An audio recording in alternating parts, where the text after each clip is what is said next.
జకర్యా గ్రంథము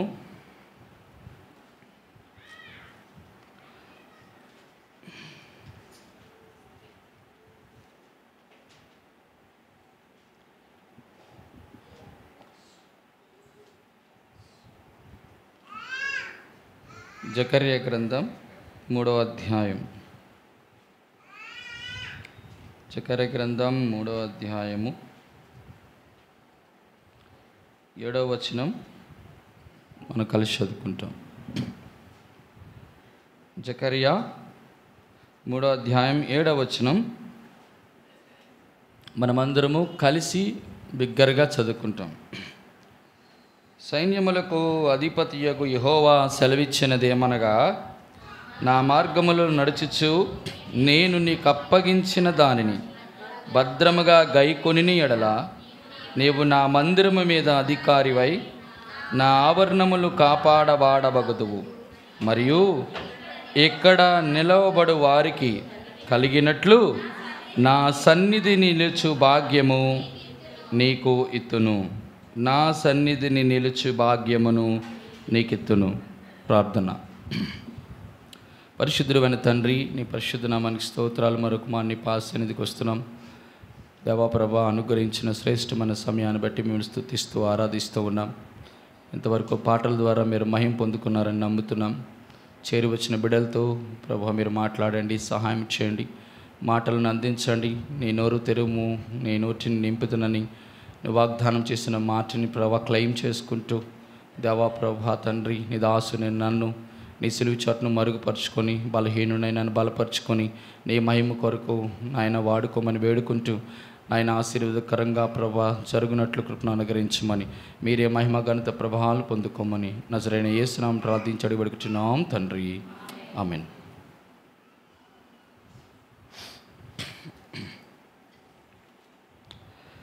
జకర్యా గ్రంథంలో ఈ 3వ అధ్యాయం 7వ వచనంలో ఒక చిన్న మాటని ప్రభువారు జ్ఞాపకం చేస్తూ వచ్చారు.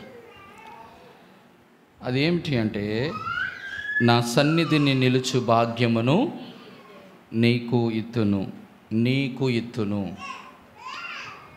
ఆయన సన్నిధిలో ఉండే భాగ్యము దేవుడు మనకిస్తే తప్ప మనము ఆయన సన్నిధిలో ఉండలేమని దాని అర్థం. ఈ సన్నిధి విషయంలో ఒక 2 వ్యక్తులు మీకు జ్ఞాపకం చేస్తే దాని విషయం ఏంటో మీకు అర్థమవుతుంది. కీర్తనల గ్రంథం 51వ అధ్యాయానికి వద్దాం. కీర్తనల గ్రంథం 51వ అధ్యాయము మనకి సుపరిచితమైనటువంటి వచన భాగం. అది 51వ అధ్యాయము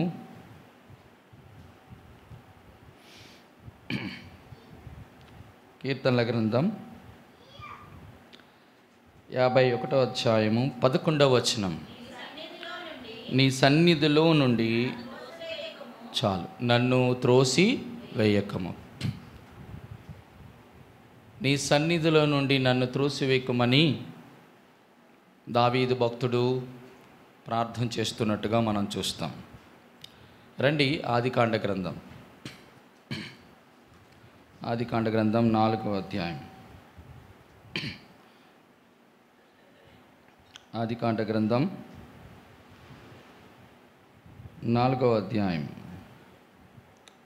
14వ వచనం.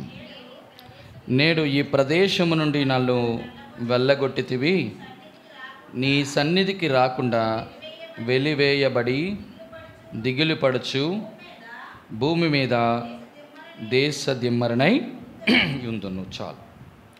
నీ సన్నిధికి రాకుండా వెలివేయబడి దిగులుపడుచు భూమి మీద దేశ దిమ్మరనై ఉందును.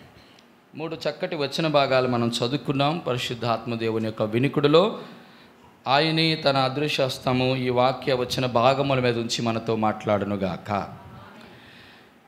నీ సన్నిధిలో నిలిచే భాగ్యాన్ని దేవుడు అనుగ్రహము అని మనం చెప్పుకోవచ్చు. సన్నిధిలో నిలవడము అంటే చాలా పెద్ద మాట.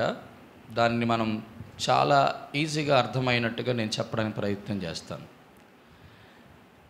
ఎవరు ఆయన సన్నిధిలో ఉండదగిన వారు? ఆయన సన్నిధిలో ఉండడం అనేది ఈ ప్రపంచంలో ఉన్నటువంటి అనేకమైన ప్రదేశాల్లో మానవులు కోరుకునేటువంటి స్థలాలలో కంటే ఉత్తమమైన స్థలం అని చెప్పొచ్చు. మరి ఈ సన్నిధిలో నిలిచే భాగ్యాన్ని ప్రభువారు ఇస్తే తప్ప మనం అది పొందుకోలేమని జకర్యా 3:7 మనం చదువుతూ వచ్చాం. మరి ఒక భక్తుడేమో నీ సన్నిధిలో నుండి నన్ను త్రోసివేయకము అనే మాట మాట్లాడుతూ వచ్చాడు. ఆ భక్తుడు ఆ మాట పలకడానికి వెనుక ఉన్నటువంటి బలమైన కారణం ఏంటి అంటే అతడు చేస్తున్న పాపమును బట్టి. కయ్యేను అంటాడు, నీ సన్నిధి నుండి నన్ను వెళ్ళగొట్టి నేను వెలివేయబడినాను, దిగులు పడుతున్నాను, భూమి మీద దేశ దిమ్మరనై ఉన్నాను అని అంటాడు. బాగా గమనించండి, ఒక వ్యక్తి ఎందుకు వెలివేయబడ్డాడు, ఎందుకు దిగులు పడుతున్నాడు, ఎందుకు భూమి మీద దేశ దిమ్మరుగా మారిపోతున్నాడు? దాని అర్థం ఏంటి అంటే, ఒక వ్యక్తి సన్నిధిలో ఉండకుండా దాని నుంచి బయటికి వెళ్ళగొట్టే పని ఎప్పుడు దేవుడు చేస్తాడంటే మానవుని యొక్క దోషము, పాపము, అతిక్రమము, అపరాధమును బట్టి. కొంచెం అర్థం చేసుకోనండి. ఇప్పుడు జకర్యా గ్రంథంలో మీకు నిలిచే భాగ్యాన్ని మీకు ఇస్తానన్నాడు. ఎప్పుడు ఆయన సన్నిధిలో నిలిచే భాగ్యం ఇస్తాడు? ఒకవేళ ఏ వ్యక్తి అయినా ఆయన సన్నిధిని పోగొట్టుకుంటే కనీసం అతని జీవితంలో 3 దశలు లేక 3 అనుభవాలు గుండా వెళ్ళవలసి వస్తుంది. మీకు అర్థం నేను చెప్పిన మాట. ఒక వ్యక్తి దేవుని సన్నిధిని పోగొట్టుకుంటే, అందుకే కదా దావీదు మహారాజు తన ప్రార్థనలు అంటున్నాడు, దేవా నీ సన్నిధిలో నుండి నన్ను త్రోసివేయొద్దు ప్రభువా.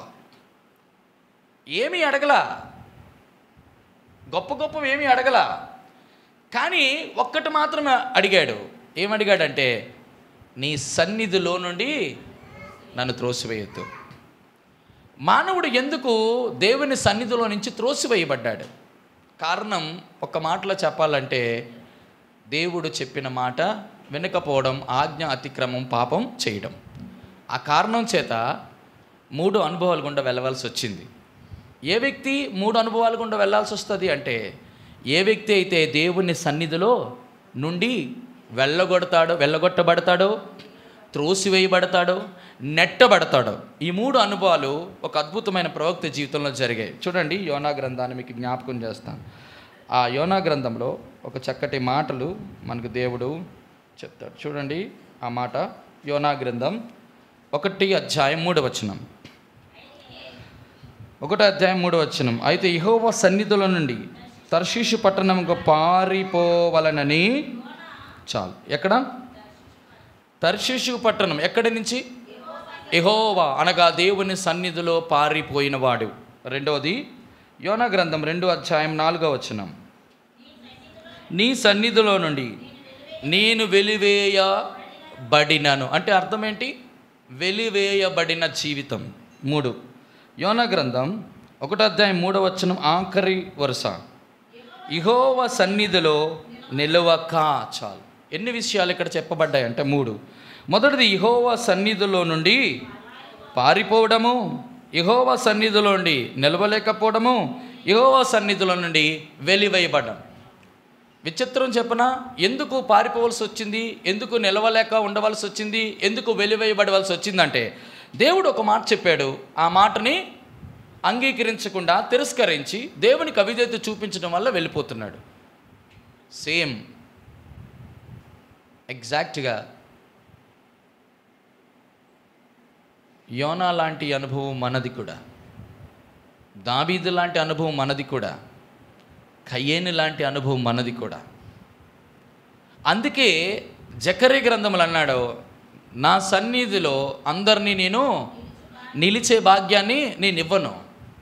ఎవరినిస్తాను అనంటే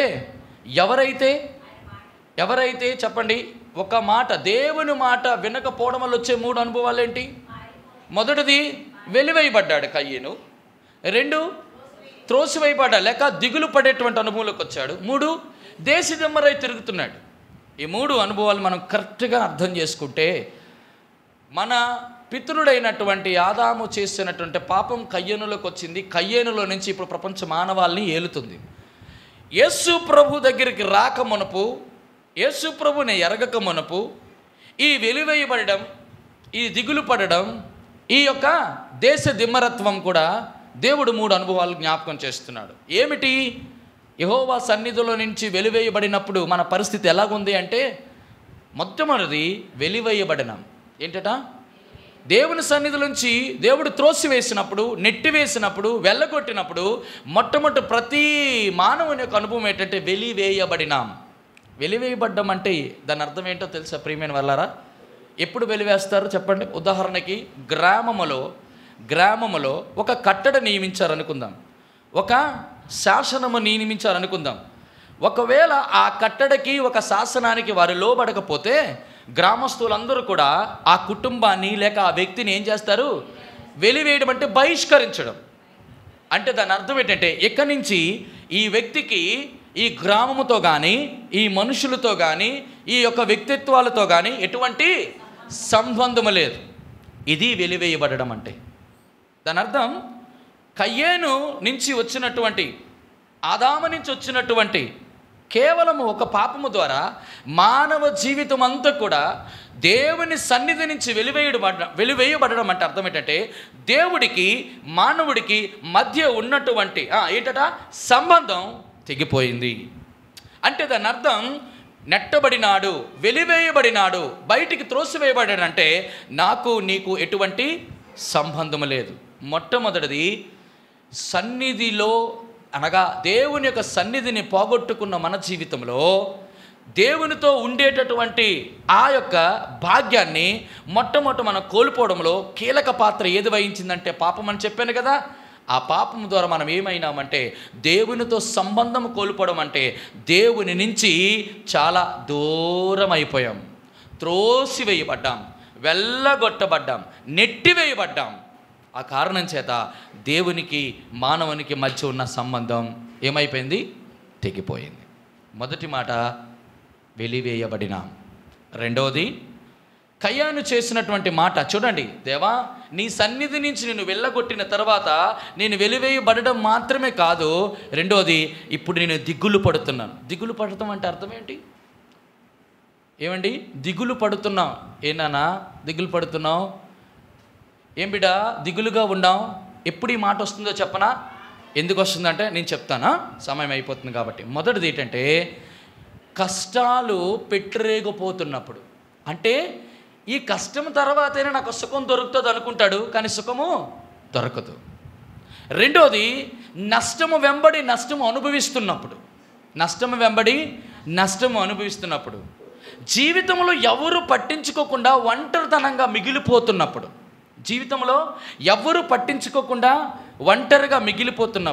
భవిష్యత్తులో ఏం జరుగుతుందని భయముతో బాధపడుతున్నప్పుడు. 4 విషయాలు చెప్పాను. కష్టాలు రాను పెరిగిపోతున్నప్పుడు, సుఖము దొరకనప్పుడు. రెండవది ఏమన్నాను? నష్టము వెంబడి నష్టము వచ్చినప్పుడు. మూడవది, ఎవరు మనల్ని పట్టించుకోకుండా ఒంటరి జీవితాన్ని అనుభవిస్తున్నప్పుడు. 4 భవిష్యత్తును గురించినటువంటి భయము మనల్ని వెంటాడుతున్నప్పుడు.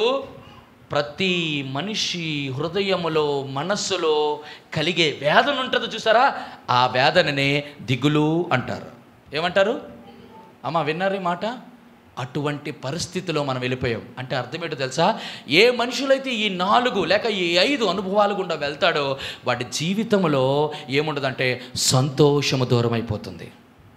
అంటే దాని అర్థం ఏంటంటే, యెహోవా సన్నిధిలో నుంచి ఎవరైతే వెళ్ళగొట్టబడతారో, ఎవరైతే యెహోవా సన్నిధిలో నుంచి పారిపోతారో, యెహోవా సన్నిధిలో నుంచి త్రోసివేయబడతారో వారి జీవితంలో మొదటను మనం వెలివేయబడినాం అంట. దేవునికి మానవునికి ఉన్న సంబంధం కోల్పోవడం. రెండవది, దేవుడు మానవునికి ఇచ్చిన మహా సంతోషం కోల్పోవడం. మూడవది ఏం చెప్పాను? భూమి మీద దేశ దిమ్మరి అయి, ఒక మాటలో చెప్పాలంటే దేశ దిమ్మర్ అంటే అస్థిరుడు, అంతేనా? భూమి మీద దేశ దిమ్మర్ అంటే వాడికి ఒక గురి, గమ్యము, నివాసము ఏది లేదు. ఏ వ్యక్తికి అయితే గురి, గమ్యము, నిరీక్షణ, స్థావరము, నివాసం ఉండదో ఆ వ్యక్తి జీవితంలో ఎప్పటికీ సమాధానం ఉండదు. మీకు అర్థమైంది నేను చెప్పిన మాట? 3 మాటలు ఇలా జ్ఞాపకం చేసుకుందాం. దేవా, నీ సన్నిధిలో నుంచి వెళ్ళగొట్టబడినట్టు అనుభవాలు ఈరోజు నావే. ఎందుకంటే ఏ మనుషుని ద్వారా అయితే పాపం ఈ లోకములను ప్రవేశించునో, ఆదాము మొదలుకొని మోషే వరకు మరణం ఎలాగైతే ఏలిందో, ఈరోజు నా జీవితంలో ఆ పాపపు విత్తనం వలన నేను కూడా నీ సన్నిధిలో నుంచి వెలివేయబడి, చెప్పండి, మొదటిది దేవుని నుంచి నాకున్న సంబంధం కోల్పోగా, ప్రభువా యేసయ్యా ఇదిగో నాయనా, ఆ సన్నిధిలో నుంచి నేను బయటికి వచ్చిన తర్వాత దిగిలిపడే అనుభవం. అంటే అర్థమేంటో తెలుసా? దినదినము కష్టాలే, నష్టాలే, భవిష్యత్తును గురించిన భయం, అయ్యో ఒంటరి జీవితం, కన్నీటి అనుభవం, ఎవరు పట్టించుకోలేని పరిస్థితి. ఇటువంటి పరిస్థితుల నుంచి మనం ఎవరు కూడా విడిపించే నాదుడు లేక ఏమవుతాం? దిగులు పడతాం. మనసులో పడే వేదన, ఈ ఆక్రందన, కలవరం, కలత ఎవ్వరు తీర్చే నాదుడు లేకపోగా దేవుడు మనకు అనుగ్రహించిన సంతోషాన్ని కోల్పోయాం. మూడవది దేశదిమ్మర్ అంటే ఎవరైతే దేవుని సన్నిధుల నుంచి బయటికి వెళ్ళగొట్టబడతారో ఏమైంది తెలుసా? హృదయంలో సమాధానం లేక, మనసు అంత చంచలమైపోయి, అయ్యో ఏంటి ప్రభా నా జీవితం అనుకుంటూ కొన్నిసార్లు రాని అటువంటి ఆలోచనలు వస్తూ మానవుడు తనకు తానే ఆత్మహత్య చేసుకునేటువంటి విధానంలోకి వెళ్ళిపోయే పరిస్థితులు లేవా? దీనిని బట్టి ఏం జ్ఞాపకం చేయబడుతుందంటే, ఎప్పుడైతే ఒక మానవుడు చేసిన పాపము ద్వారా వెలివేయబడి దేవునితో సంబంధం కోల్పోయాడో, దిగులు పడుతూ దేవుడిచ్చే సంతోషాన్ని కోల్పోయాడో, ఎప్పుడైతే దేశదిమ్మరుగా మారి దేవుడిచ్చిన సమాధానాన్ని కోల్పోయాడో, ఆ వ్యక్తే దేవుని సన్నిధిలో నుంచి, చెప్పండి, త్రోసివేయబడ్డాడు. ఇప్పుడు అంటున్నాడు, దేవా మరి ఈ 3 అనుభవాలు నావైతే తిరిగి ఆ సంబంధం, తిరిగి ఆ సంతోషం, తిరిగి ఆ సమాధానం నేను ఎలాగా పొందుకోగలను? దేవుని సన్నిధిలో ఎంత గొప్ప శ్రేష్టమైన మాట తెలుసా? అంటే దాని అర్థం, దేవాది దేవుడు ఒక్క పని చేయగలిగితే ఏమవుతుంది? కోల్పోయిన సంబంధం, కోల్పోయిన సంతోషం, కోల్పోయిన సమాధానం దేవుడు మనకు అనుగ్రహిస్తాడు. ఇప్పుడు ఒక మాట చెప్తాను. ఎప్పుడైతే వెలివేయబడి దేవునితో సంబంధం మానవుడు కోల్పోయాడో 3 రకాల సంబంధాల గుండా వెళ్ళాడు. ఏ సంబంధాలు? 3 సంబంధాలు గుణ. మొదటి సంబంధం ఏంటంటే, ఎప్పుడైతే మనము బయటకు వచ్చామో దేవుని సంబంధం కాస్త కోల్పోయి ఇప్పుడు దెయ్యపు సంబంధం వచ్చింది. అంటే దాని అర్థం ఏంటంటే, అపవాదితో సంబంధం ఏర్పరచుకున్నాం. అందుకే దేవాది దేవుడు యోహాను రాసిన పత్రికలో, యోహాను సువార్తలు అంటాడు, మీరు దుష్టుని సంబంధులు, మీ తండ్రి అయిన అపవాది అంటాడు. అంటే ఒకప్పుడు దేవాదేవుడు మనకి తండ్రి అయితే ఇప్పుడు ఏమైనా అపవాది. అందుకే కయ్యేను ఎటువంటి వాడు చూడండి, యోధా పత్రికలో చక్కగా రాయబడిన మాట మీకు జ్ఞాపకం చేస్తాను. యోధా పత్రిక చాలా చక్కగా దేవుడు రాశాడు. చూడండి 11వ వచనం. అయ్యో వారికి శ్రమ, వారు కయ్యేను నడిచిన మార్గమును నడిచిరి. చాలు. ఏ మార్గం నడిచిరి?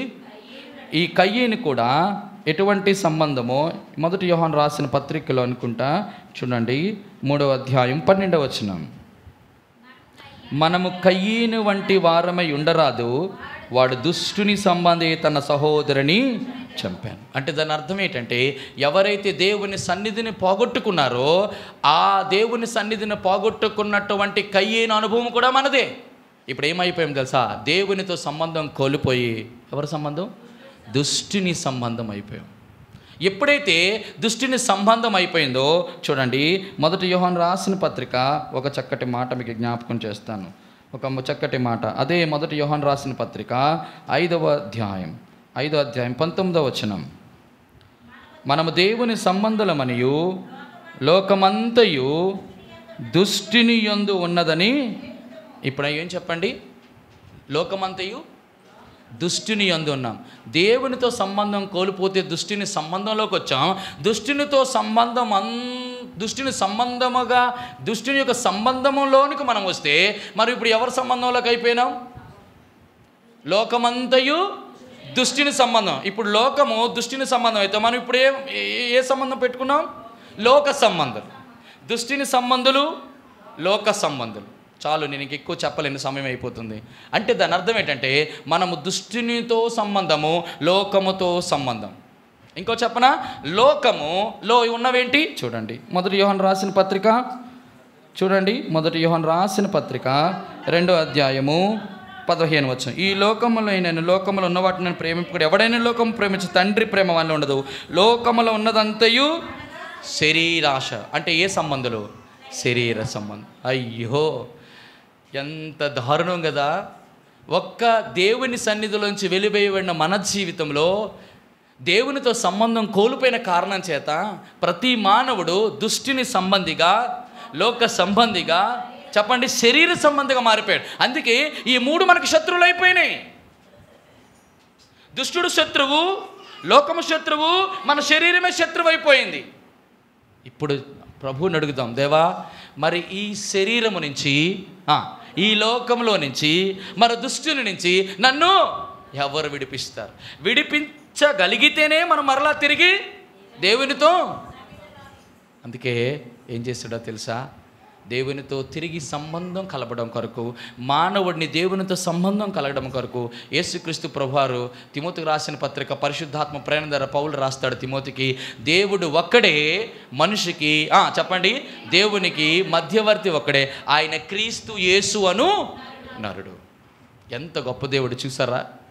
ఎంత గొప్ప దేవుడు చూసారా? ఆ మాటలో ఉన్నటువంటి అద్భుతం. దేవా ఇప్పుడు ఏం చేశాడు యేసుక్రీస్తు ప్రభువారు?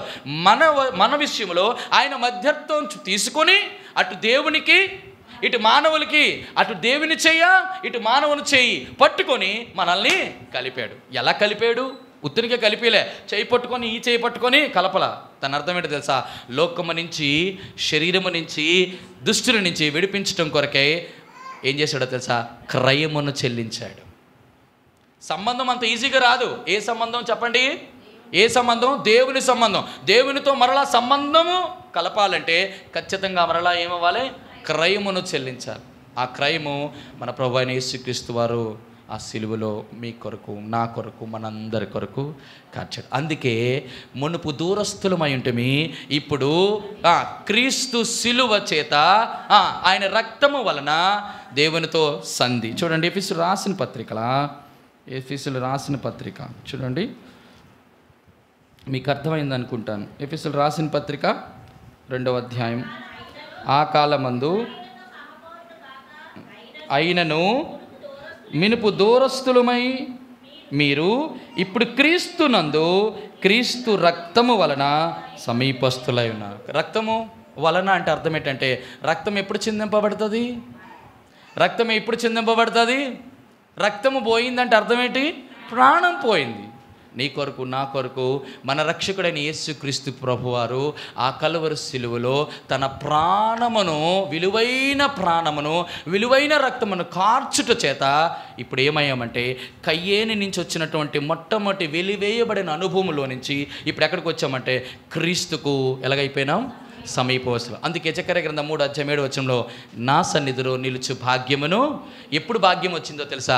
యేసుక్రీస్తు ప్రభువారు మధ్యవర్తి ఉండి తన ప్రాణము రక్తము రూపంలో మన కొరకు కార్చిన తర్వాత అటు దేవునికి, ఇటు మానవునికి మధ్య ఏమని చేశాడు? మధ్యవర్తిత్వం వహించి అటు మానవుని చెయ్య, ఇటు దేవుని చెయ్యని కలిపి మనల్ని ఏం చేశాడు? ఏకము చేశాడు. దాన్ని బట్టి ప్రభుని స్తుతిద్దామా? దేవా, ఒకవేళ నీ యొక్క, చెప్పండి, ఈరోజు నేను మనమందరము దేవుని సన్నిధులు నిలబడ్డానికి కారణం ఏంటో తెలుసా? మన ప్రభువారు మన కొరకు తన విలువైన, శ్రేష్టమైన, పవిత్రమైన, నిర్దోషమైన, నిష్కలంకమైన రక్తాన్ని నీ కొరకు, నా కొరకు కార్చినాడు. ఇది దేవునితో సంబంధం. వెలివేయబడ్డం అంటే ఏం చెప్పాను? చెప్పండి త్వరగా. వెలివేయబడ్డం అంటే ఏం చెప్పాను? సంబంధం కోల్పోవడం, గ్రామ బహిష్కరణ. వ్యక్తిగతంగా నీకు నాకు ఎటువంటి శాసనం లేదు, ఎందుకో నా కట్టడాలు, నీ నియమించిన నియమం, సిద్ధాంతాన్ని నువ్వేం చేసావు?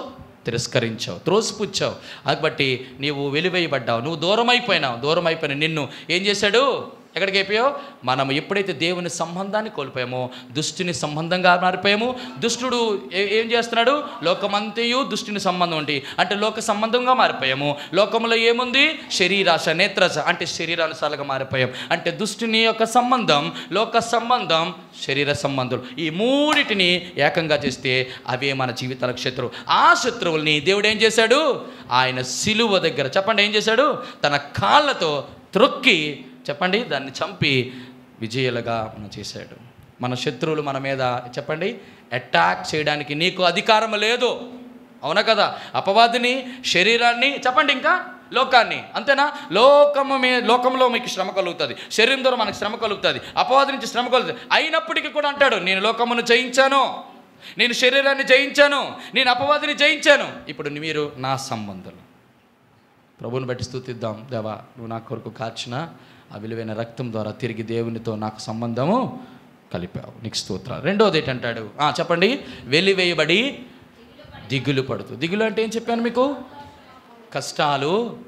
కష్టాలు పేరుకుపోతున్నప్పుడు, నష్టాలు అమితముగా అనుభవిస్తున్నప్పుడు, ఒంటరిగా కన్నీటితో మన ఆదరించేవారు లేక బాధపడుతున్నప్పుడు, భవిష్యత్తును గురించినటువంటి భయం మనం వెంటాడుతున్నప్పుడు, మన హృదయంలో కలిగినటువంటి కన్నీరు, వేదన, దుఃఖము, నిట్టూర్పుని దిగులు అంటాం. భయం కాదు, దిగులు. భయానికి సూపర్లేటివ్ డిగ్రీ దిగులు. ఏమైపోతుందో అటువంటి పరిస్థితుల్లో దేవుడు ఏం చేశాడు? మన దేవుడు మన జీవితంలో మనకు అనుగ్రహించిన సంతోషం, మొదటిది సంబంధం, రెండవది సంతోషాన్ని కోల్పోయాం. ఇప్పుడు ఈ సంతోషాన్ని దేవుడు ఏం చేశాడో తెలుసా? ఏం చేశాడు? తన సన్నిధులు అన్నాడు, నీ సన్నిధానములో సంపూర్ణ సంతోషం, ఆరాధించుకునే విలువైన అవకాశం. ఎంత గొప్ప దేవుడు! దేవా, ఒకవేళ కానీ నేనే ఆ కయ్యేను లాంటి దుష్టుని సంబంధిగా నేను ఇంకా ఉండిపోతే, ప్రభువా నీ రక్తము ద్వారా నేను నీతో కలవకపోతే ఏమైపోదును? దేవుడు అనుగ్రహించిన అతి శ్రేష్టమైన ఉన్నతమైన సంతోషం. ఏ సంతోషం? లోకమిచ్చినట్టు కాదు. ఏంటట? లోకమిచ్చినట్టు కాదు అంటాడు కదా. నా రక్తము ద్వారా ఏమిచ్చినాను? దేవుడు మనకు అనుగ్రహించిన రక్షణ. దాన్ని బట్టి ఎంత సంతోషిస్తాం? దేన్ని బట్టి? మనకు జరిగిన సంఘటనల మీద మనకు వచ్చేది సంతోషం. చెప్పండి, ఏ ఉన్నా కోల్పోయినా ప్రభువులో ఆనందించేది రక్షణ, ఆనందం. దేవా, నాకు అనుగ్రహించిన ఇంత సంతోషం, నాకు ఏవి జరిగితే ఆ యొక్క సంఘటనలు జరిగితే దాని ద్వారా నాకు వచ్చేటువంటి సంతోషం కాకుండా ఏదట? రెండోది, నేను దిగులు పడుతున్నప్పుడు, నేను ఒంటరిగా ఉన్నప్పుడు. ఈరోజు ఒంటరిగా ఉన్నా, కష్టాలున్నా, నష్టాలు వచ్చినా, చెప్పండి, బాధ అనిపించినా, మనుషులు త్రోసివేసినా, మనల్ని ఎవరు పట్టించుకోపోయినా, వినాలి. ఏమన్నారు? ఏంటదా? ఏమైంది? హబక్కకు జీవితంలో జరిగిన అనుభవమే దేవుడు మనకు అనుగ్రహించాడు. ఏది లేదు ప్రభువా, నా జీవితంలో ఏది లేదు, నేను అన్నీ కోల్పోయాను, అయినా ఒక్కటి మాత్రం ఉంది. ఏంటో తెలుసా? నువ్వు నాకు అనుగ్రహించిన రక్షణ బట్టి నేను అందుకే దీనికి ఏమన్నాడంటే సంపూర్ణ సంతోషం. అందుకే నీ సన్నిధానములో సంపూర్ణ సంతోషము కలదు. ఉందా లేదా? చూడండి, కీర్తన గ్రంథంలో ఏమని ఉంది? 14వ అధ్యాయమా?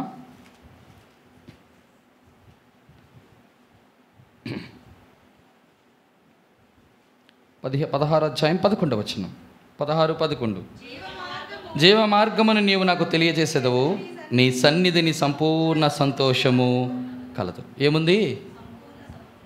నీ సన్నిధిలో సంపూర్ణ సంతోషం కలదు. అందుకే దావీదు అంటాడు, దేవా నీ సన్నిధిలో నుండి నన్ను త్రోసివేయకు. ప్రియమైన వారలారా, దేవుడు మనకు అనుగ్రహించినటువంటి అతి శ్రేష్టమైన భాగ్యం ఏంటో తెలుసా? రెండో భాగ్యం ఏంటి? మొదటి భాగ్యం ఏంటి? మొదటి భాగ్యం ఏంటి? సంబంధం. రెండో భాగ్యం ఏంటి? సంతోషం. మూడోది చూడండి. అది కీర్తన ఆదికాండ గ్రంథం 4వ అధ్యాయము 14వ వచనం. నీ సన్నిధికి రాకుండా వెలివేయబడి దిగులు పడుచు భూమి మీద దేశదిమ్మరినై ఉన్నాను. దేశదిమ్మరికి ఏం లేదని చెప్పాను? ఏమో సమాధానం లేదు. సమాధానం ఎందుకు లేదు? గురి లేదు, గమ్యం లేదు, నిరీక్షణ లేదు, ఆధారం లేదు, దేని మీద ఆనుకోవాలో తెలీదు, ఎవరి మీద ఆధారపడాలో తెలీదు. దేశ దిమ్మరుగా తిరుగుతున్నాడు, అస్థిరమైన జీవితం. దేవుడు ఏం చేసినాడో తెలుసా? దేవా ఏంటయ్యా, ఈ లోకంలో బ్రతుకుతున్నంతకాలం నా జీవితం గురి లేదు, గమ్యం లేదు, చనిపోతే ఎక్కడికి వెళ్తామో తెలియదు. ఖచ్చితంగా ప్రభా, ఒకవేళ ఈరోజు నేను చనిపోతే పాతాళకి వెళ్తానో చెప్పేవాడు లేడు. ఒకవేళ చెప్పకుండా చనిపోతే ఖచ్చితంగా అగ్నిగుండంలో నేను వెళ్ళాల్సి ఉంటుంది. అటువంటి నా జీవితంలోనికి ఏమొచ్చాడు? యేసు ప్రభువారు వచ్చి ఏం చేశాడో తెలుసా? దేశ దిమ్మర లాంటి మన బ్రతుకు, అంటే దాని అర్థం ఏంటంటే అస్థిరమైన బ్రతుకు, నిరీక్షణ లేని బ్రతుకు. అవునా? చనిపోతే ఎక్కడికి వెళ్తామో చెప్పండి? అరే అసలు దానికి ఒక మార్గం లేని పరిస్థితి అయిపోయింది మనకి. అలాంటి పరిస్థితుల్లో దేవుడు ఏం చేశాడో తెలుసా? చూడండి, సంఖ్యాకాండము 6వ అధ్యాయం 26వ వచనం. సంఖ్యాకాండం 6వ అధ్యాయము 26వ వచనం. త్వరగా. యెహోవా మీ మీద తన సన్నిధి కాంతిని ఉదయింపజేసి మీకు సమాధానము కలుగు చేసెను. ఏంటట? దేవుడు సమాధానం ఎలాగిచ్చినాడో, దేశ దిమ్మర లాంటి మన బ్రతుకు, అస్థిరమైన బ్రతుకులకి సంఖ్యాకాండం 6:26లో ఏం చెప్పాడు? నీ సన్నిధిలోని కాంతిని ఉదయింపజేసి. అరే, సన్నిధి కాంతిని ఉదయింపజేసి మనకి ఎట్లా సమాధానం ఇస్తాడో ఎందుకో తెలుసా? నేను చెప్పాను, ఆయన సన్నిధి కాంతి అంటే ఆయన ముఖ కాంతి. ఇంగ్లీష్లో చాలా చక్కగా రాయబడుతుంది, హీ లిఫ్ట్ హీస్ ఫేస్ అట. ఆయన ముఖమును ఎత్తి, అంటే ఒక్కసారి ఆయన ముఖము మన వైపు చూడగానే ఏమైందో తెలుసా? ఏమైంది? ఆయన ముఖ కాంతిలో మన రహస్య పాపాలన్నీ కనబడ్డాయి. అందుకే కదా ఎప్పుడైతే పాపాత్మురాలైన స్త్రీ యేసు ప్రభు యొక్క పాదాలు కడిగినప్పుడు ఏం చేశాడు? వెంటనే ఎక్కడ? ముందు కనబడిందా? వెనకన కనబడిందా? ముందుకు వెళ్ళిందా? వెనకనుందా? వెనకనుంది. వెనక నుండి. ఎందుకు? ఆయన పాదాలు వెనకనున్నాయి, కడిగింది. మీకు అర్థమవుతుందో లేదో, ఆయన వెనక ఉండవలసిన అవసరం ఎందుకు వచ్చింది? ఈవిడ ఈ వెనకాతలు రావడానికి కారణం ఏంటో తెలుసా? ఒకవేళ ఆయన ముందుకు వచ్చేటటువంటి ధైర్యము శరాపులకి లేవు. వారికి ఇచ్చిన రెక్కలతోనే కప్పుకున్నారు. ఆ పరిశుద్ధుడైనటువంటి దేవాదేవుడు చూడండి, ఇటువంటి పాపాత్మురాలు ఆమె తండ్రి ఆ యేసు ప్రభు వెనకతలు రావడానికి కారణం ఏంటో, ఒకవేళ నేను ఆ పాపాలు కానీ చెప్పండి నేను ఇట్లా చూస్తే నేను తట్టుకోలేను. అంటే ఎంత విచ్చలవిడి పాపమో తెలియదు.